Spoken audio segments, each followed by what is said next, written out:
Hello, Freedom Finders. This episode is part one of two with Gabriella Castano, founder of the Introverts Academy and author of several books, which we'll be discussing during the interview. I came across Gabriella's work when I was beginning the process of both deciding whether or not to begin the process of venturing into a second career, along with beginning an intensive job search process to start to find work which would align with the direction I was going. I was also drawn to Gabriella's work because I feel that I'm more introverted than extroverted, and I really liked how she addressed that in one of the first key works of hers that I stumbled upon.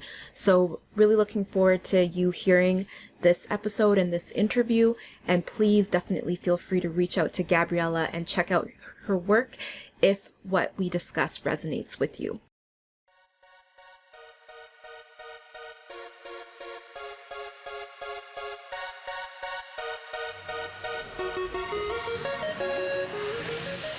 Hello, this is Alicia Young, and welcome to Teach Me Freedom. This podcast is about learning how to live a freer life from authors, entrepreneurs, and experts, those who have done it and who teach others how to do it as well, and what it feels like while applying those methods to our lives along the way. Every episode will deliver resources, anecdotes, and/or reviews to support you in living a more freedom-filled life. Let's jump in.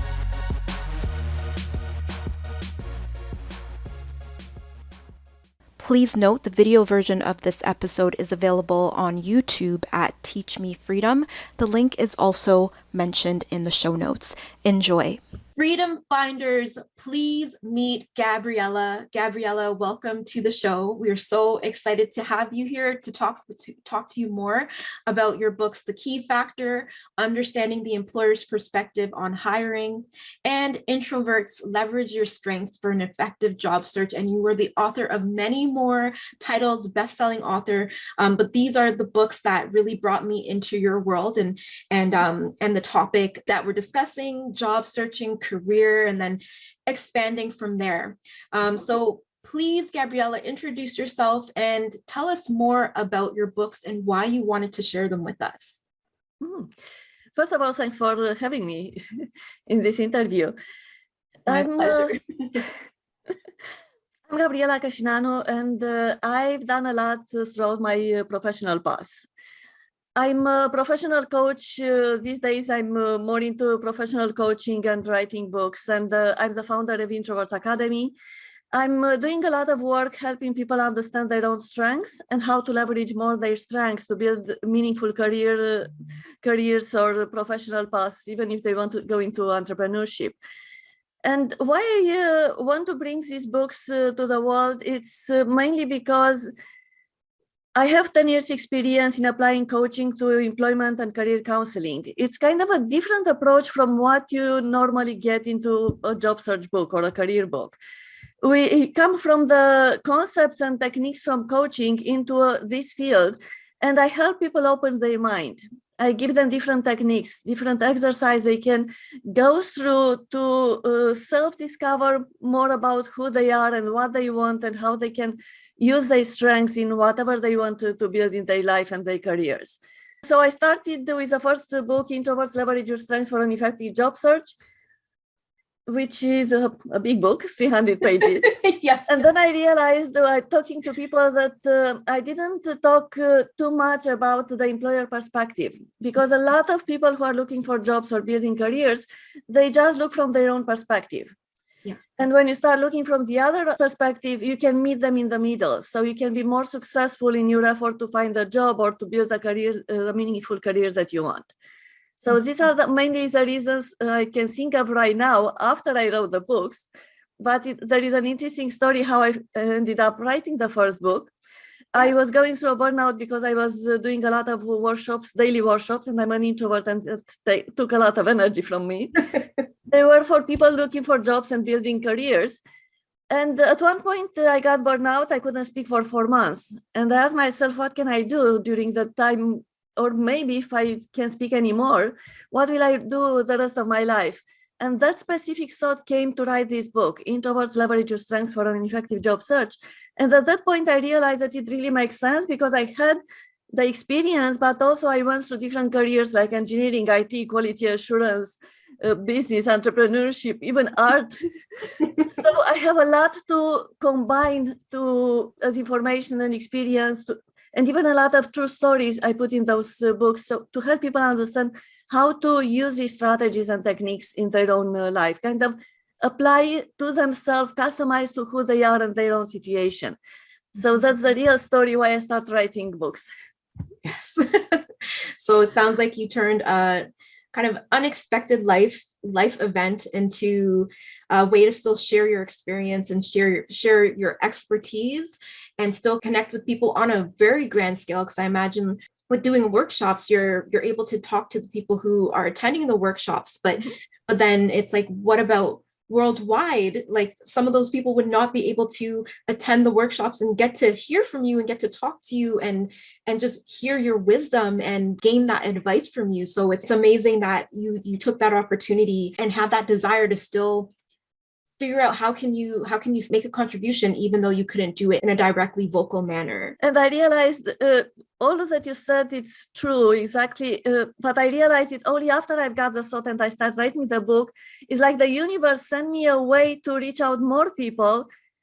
As an introvert, I couldn't reach all those people just with the energy and the time that I have. So it gave me a way to reach out more people by writing those books. So it was, I call it a blessing in disguise. Absolutely. I agree. Thank you for sharing what the goals of your books are and continue to be, and just taking that leap of sharing your message with us and committing to it. And so the first question for you is related to a key topic of this season of the podcast, and that's building a fulfilling career, being wise about how we build our careers. And there's different ways that are proposed of how to build your career. And so there's maybe the traditional standpoint or the traditional pathway of pursuing corporate, or the whole idea of working a job for a company or going from company to company and really relying on companies as your source of income through salaries. But then there's the other way of entrepreneurship, which is not really relying on companies for a salary. It's more so commission based, or you can probably explain it better the way entrepreneurship works and how the payment structure works there. But those are the two typical paths that I'm aware of when it comes to building a career. If there's anything that you would add to that, please feel free to share. But the question is, so you've had a very varied and what's the word? Rich career, in the sense that you've worked in many different industries. And what stands out to me is you've been engineering, in IT, quality assurance, in art, and many other things as well. So you changed your professional path. And so you've ventured into or transitioned into entrepreneurship. Can you let us know why you decided to do that? It seems that there are more elements into your questions. So let me first take you through my career path, and we lead to entrepreneurship as well. You said that there are kind of different types, going from job to job or going into a corporate world when you can go up the ladder, or going into entrepreneurship. These are perspective looking from outside.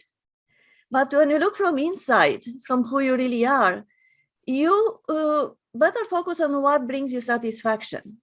What's your personality? I always was a very independent person. I don't like to have a boss, even if I had a career in the corporate.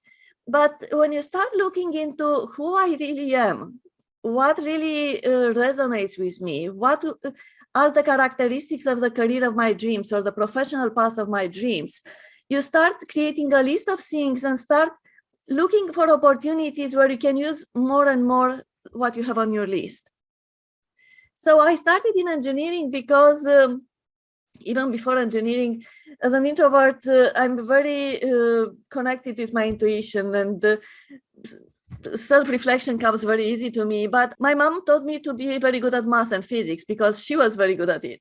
So naturally, I went through school becoming very good at math and physics, and it became normal to become an engineer because I was so good, like, why don't you go into engineering? Also, I wanted to do psychology at that point. I'm from Romania, but I couldn't do because they kind of hidden that faculty somewhere where I couldn't find it. Oh. And I also wanted to go into architecture because I love that creative side that architecture is not only the technical side.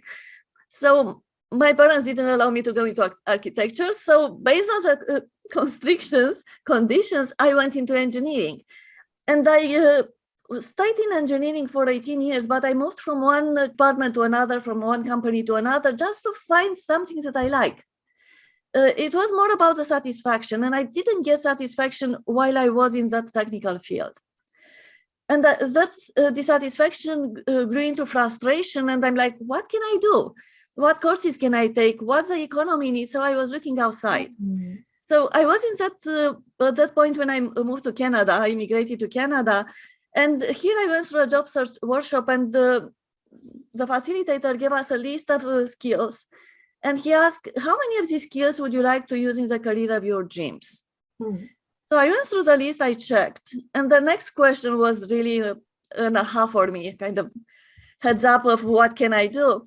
The next question was, how many of these skills did you use up to now? So you can imagine someone who likes to help people help themselves, how much satisfaction you get from engineering, where you work. I was working with computers, with hardware.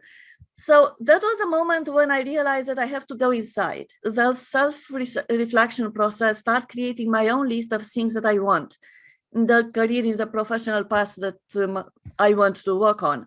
So I created that list, and then I start going step by step in that direction. I start going back to that facilitator who was a coach to find out what coaching is, because I never heard about coaching before. And I met in the first 2 weeks in Canada someone else who was a coach, and she was a statistician, and I was like, intrigued that she's in 2 different fields. So when I went back to them, I realized they went through the same coaching program, and I went there, and I could say the rest is history, because I realized that the coaching profession matches so well my personality and my style and what I want to do. And when I started working that path of professional coaching, I started my own business in parallel with whatever I was doing. I took some jobs part-time, full-time, because I needed until the business grew. So I needed to sustain myself, but I built this fulfilling career step by step. Yeah. So each step was eliminating some of the things that I was frustrated about and brought more of the things that I wanted. So this is how I built my career. This is how I transitioned from a corporate job to actually a non-profit job. When I started with coaching, I took on a job in non-profit where I can combine my professional background, because I was helping professionals, but with my coaching skills.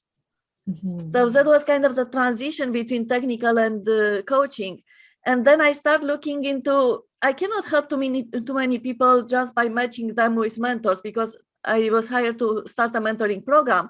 So what I did, I started introducing workshops, so I can get more people in the room and share with them whatever I learned through my process and what I knew at the time, techniques and the concept from coaching. And from workshops, I developed more things that I use in my business, and then the books came out. So it's a process you go through. That's my perspective on it. Okay, so what I heard is that you're, first of all comes from knowing who you are first and foremost, mm-hmm. and then trying to find, and also what you are aware of, like what you are, what gets called to your attention, or what's in your line of awareness. Mm-hmm. As you're saying this, and my purpose right here and what I'm stating right now is not to take the shift away from what you said, because we're going to go back to that, but I want to really emphasize that point that you've made, because a key thing about like a key exercise from your book, and we're going to ask you to talk about this exercise a little bit more later, was the wheel of life activity and the wheel of job search activities, or the exercises. Because when I read your book, I was in a place where I was just like, I didn't know what was going on, and I had really my gut felt bad about where I was, and it happened to be right. But I was just like, I'm just going to do the exercises. I got a journal and just read your book from cover to cover, did the exercises. Those ones were monumental. And I was on the fence about whether to start the search to start a new career. And that really helped me, because it helped me look at myself and see, oh my goodness, like these are things that are important to me. And it was so holistic. So that point you make about knowing yourself, and then also looking at what's actually on your radar, because now the career that I'm studying for now, as a result of taking the leap after reading your book, I had no idea about this career back when I was in school. I just knew about like the major professional ones like doctors and lawyers. And this one is like a perfect fit for me now. But as you said, it depends on what you're exposed to and what as you said, your conditions are. And I love how you mention it's a step-by-step process, because that's something I hear often, and and I've experienced it myself, with frustration of wanting to be here, but this is where you are. And it's like, oh, but I want to be here right now. And I don't want to take those steps. Like, I want it to happen quick. When you said, yes. And then when you said like, it's a step-by-step process, and then you're dealing with frustration, but every step that you take, you're kind of eliminating some of that frustration. So how you said that is really helpful to hear, because sometimes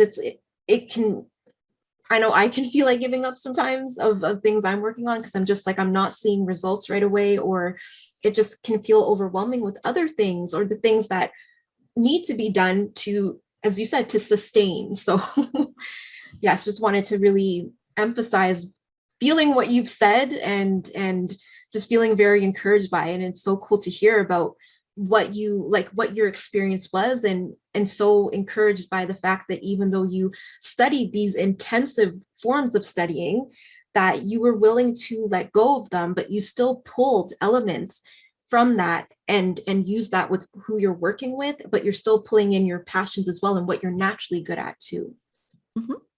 Yeah, there is a lot more to say about that, and that's why I wrote a book, so we don't cover too much right now. Yes. Two things that I want to add. I encourage people to think about skills, not about professions. Because you can have these skills that you can use in this type of professional industry, but you can use it somewhere else where it's more aligned with your interest, with what you're passionate about, with the change you want to bring to the world. So if you think just about profession, you kind of get stuck in that profession, and you say, I'm a doctor, I'm an engineer. You're a human being. You're not, you just take on a profession. It's kind of taking on a code. So you don't get stuck in that profession path that you chose, and you kind of feel, why should I let it go? I studied so much, I've gained experience. But actually what you're doing, you're not letting it go. You just build on that. Each step you take, you build on that. I'm still using my analytical skills and my flow charts in everything I'm doing, even in coaching. So my engineering background helped me to be the person who I am now. And at each step you take, you develop new skills. You learn more about yourself. I discovered that I have leadership skills, that I can teach people. I had no idea that I can do that. I thought that I'm not good at writing, and I started writing, and my first book became an Amazon bestseller in 7 countries and won an award. So you never know what's happening. By the way, with that book, I helped that book get those results also by looking at how I can promote the book from a business perspective. So I have an MBA. I brought my MBA hat to think, oh, this is a product. How can I take this product to the world before, during, and after publishing it? So you build on the skills that you already have at each step. You don't throw them away. That is so encouraging. Thank you so much for sharing all of that. And so you talk about skill set and mindset in the book. And so you've talked about like focus on going in a direction that focuses on your skills, as opposed to just saying I'm in this box of a profession. So thank you for emphasizing that point. And so in line with skill set, you mentioned mindset. What mindset shift needs to happen, if there is one, if you're deciding to venture from corporate or like a traditional career path into entrepreneurialism full-time, or is just like dipping your toes and having a few side gigs here and there. Yeah, I'm glad to talk about that. Talking about mindset, it's my favorite topic because many people ignore it.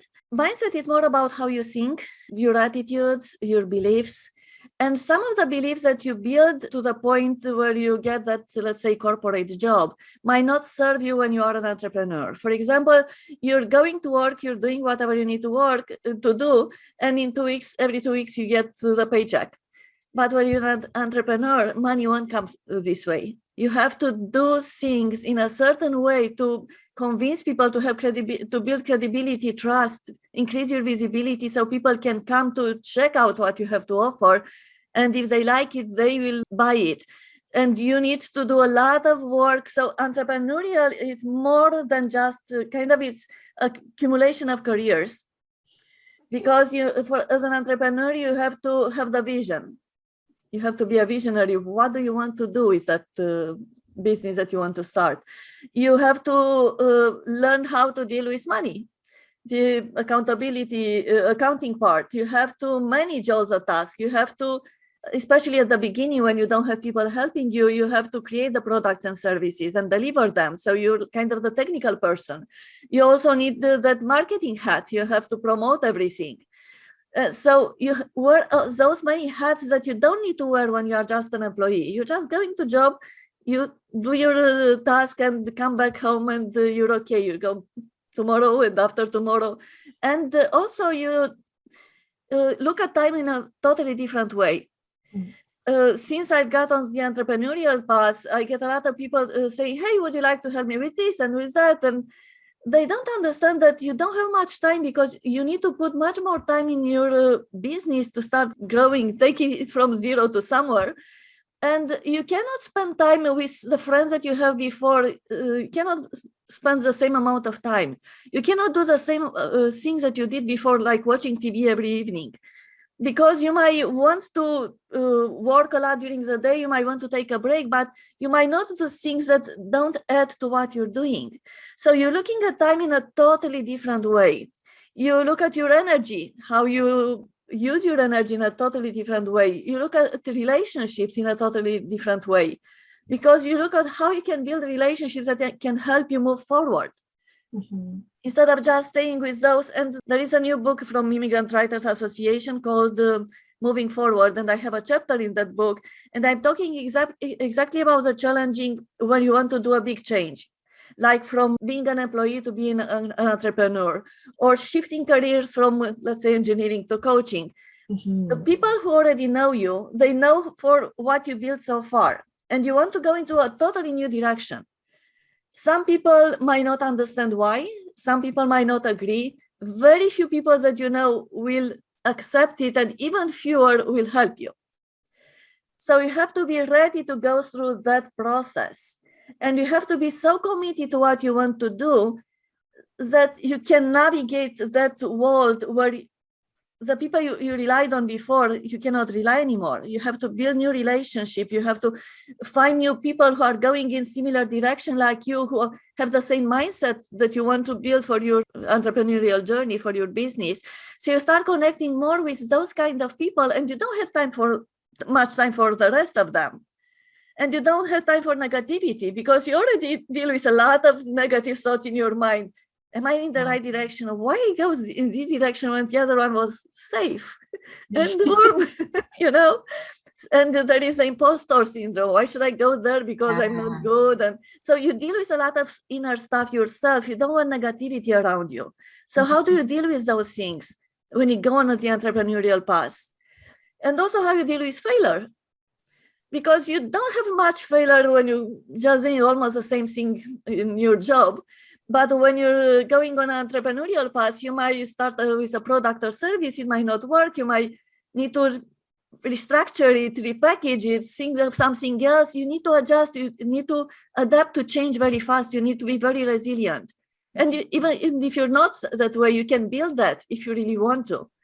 So there is a total way of functioning, let's say, when you are an entrepreneur than when you are an employee. And everything starts with a mindset, because if you think that you won't succeed, you will take yourself out of that path, or you will not take the right action And I hope you will take about that sequence, TFAR, thought, feeling, action, results. You might not take the right actions that lead to the results that you want. So there are a lot of things that are different, and at least be aware and be willing to learn, and also be patient, because you cannot build something overnight. Wisdom here, just feeling it and soaking it all in. And it's very helpful to hear it from you as well, because you've gone through it and you're still continuing strong, and it's helpful to hear all of that. The mind is a powerful thing. I love how you especially said that, like, if you don't give yourself that chance, then you're going to take yourself out before you can even go. And just adjusting or being ready for the fact that things are going to change. You can't do things the same way anymore. And I especially love how you said that being an entrepreneur is like being a whole bunch of different careers. I never thought of it that way, but that's very interesting. And just that willingness to learn and be patient. That was a major takeaway for me. Be patient. I can be very impatient. And one thing that can keep you on track on the path that you want is reconnect with your vision very often. For example, you can have meetings with yourself, let's say every week. What I've done well, what didn't work, what can I learn from it, what can I adjust, what else can I do to advance on my path toward my vision. So when you reconnect often with that vision, you'll figure out what you need to do next day, next week. And then you do the same evaluation and you figure out the next and the next. That's how you build your path. You don't have to know everything from the beginning. Yeah. So continue to be accountable to yourself, and it will continue to be clear what your next steps need to be through those continual check-ins. Exactly. When you reconnect with what you want, you'll get an idea. I'm here, I want to go there. What else can I do to take a small step in that direction? And you take that step and you reconnect again. Now, what can I do? What's the next? And then what's the next? This is how you build that path. Yeah. Okay. And you don't have to know everything from the beginning, because you will learn along the way if you're willing and open to learn. The only mistakes that you can take is you're very good at something and you think that, oh, I can go into entrepreneurial journey right now because I'm good at this. It's totally okay. But if you don't open up that it's more than just what you're good at doing for the entrepreneurial journey, you might wonder why people don't buy it. Maybe not because your product or service is not good. Maybe they never heard about you. You're invisible to them. So you need to do some marketing. Or maybe you need to know how to present your product in a way that meets what they are looking for or they might be interested in. And then you need to learn marketing. And then you have to deal with money and all the stuff. So there are a lot of things to deal with. And but when you are like me, you have that entrepreneurial bug, you don't give up. Even if you fail, you try something else and maybe you fail again. You heard, I guess, a lot of successful people say it's not overnight success. It's like that iceberg. You see the success at the top, but there is a lot of work that led to that, a lot of failures. And I don't like the word failure. Actually, it's a learning process. Every failure, like Edison said, I failed 1,000 times, but that's what people say. I didn't fail. I learned 1,000 ways that didn't lead to what I wanted. Yeah. So when you reframe failure in something that can teach you, it's your teacher, you're not afraid of failure anymore. So you're willing to try more. That's very inspirational. Happy to hear that. How about we jump into those two activities that I had touched on? Of course, there's way more activities in your book, but I found the Wheel of Life and Wheel of Job Search to be life-changing myself. Can you tell us more about these exercises that you had in your book, and why do you feel it's important to incorporate these in part of one's job searching strategy? You know the drill. We've got to let you simmer on what we've talked about. So tune in next week where we continue the conversation. Thank you so much for tuning in to this episode of the Teach Me Freedom podcast. We hope you enjoyed it and found it beneficial. Feel free to reach out to us at teachmefreedom2020@gmail.com. And if you haven't done so yet, subscribe to the show on your favorite platform for streaming content. Feel free to comment and leave a 4 or 5 star review if you feel so inclined. Connect with you next time.